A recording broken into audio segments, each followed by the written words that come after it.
Demand बा और हम चाहब कि विनय जी कहाँ बनी,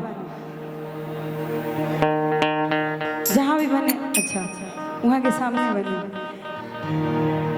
हाँ हाँ कि चश्मा लगावला से गरिया दे कि तोपले तोपले रहे दे कि चश्मा लगावला से जवन का नाक होई बाए विनय जी कि चश्मा लगावला से हीरो नाक होई बाए आए विनय बहिन बेचावे कहई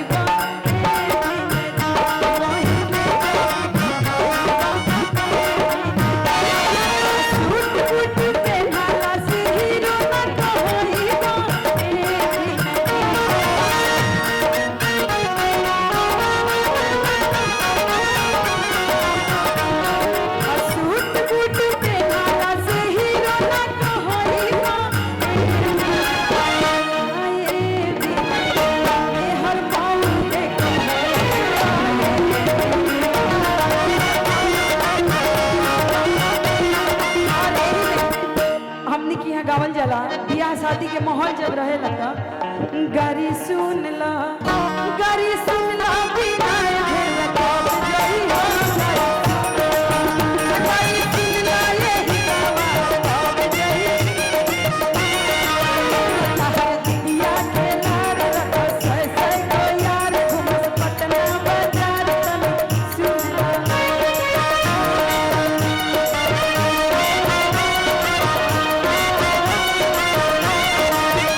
तन सुन ला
तनिए तनी गावे के बा। और अभी अजीत भैया बता के गई है कि अर्चना भाभी के लिए गाड़ी गाने के लिए कहाँ है वो?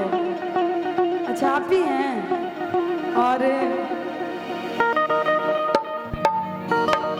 अच्छा विजय जी, हाँ लेकिन भाभी के लिए भी गाड़ी गाना जरूरी है तो आई।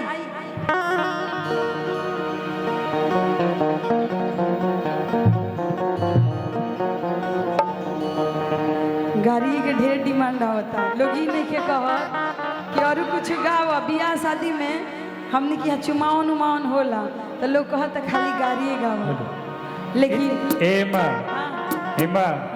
बिहार के लोग यूपी वालन के गरिया वाले तो बड़ा खुश हो। हम इतना देर से प्रोग्राम देखत रही तो सब लोग मतलब लोकगीत सब कुछ गावल है लेकिन शादी ब्याह के जन हमनी के घरे गावल जला कि दैया फेन चुमावे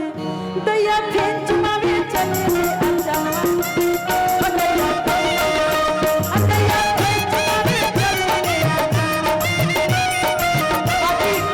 भाभी हम गाड़ी नहीं गावत खाली नामे रखत नहीं बाकी सब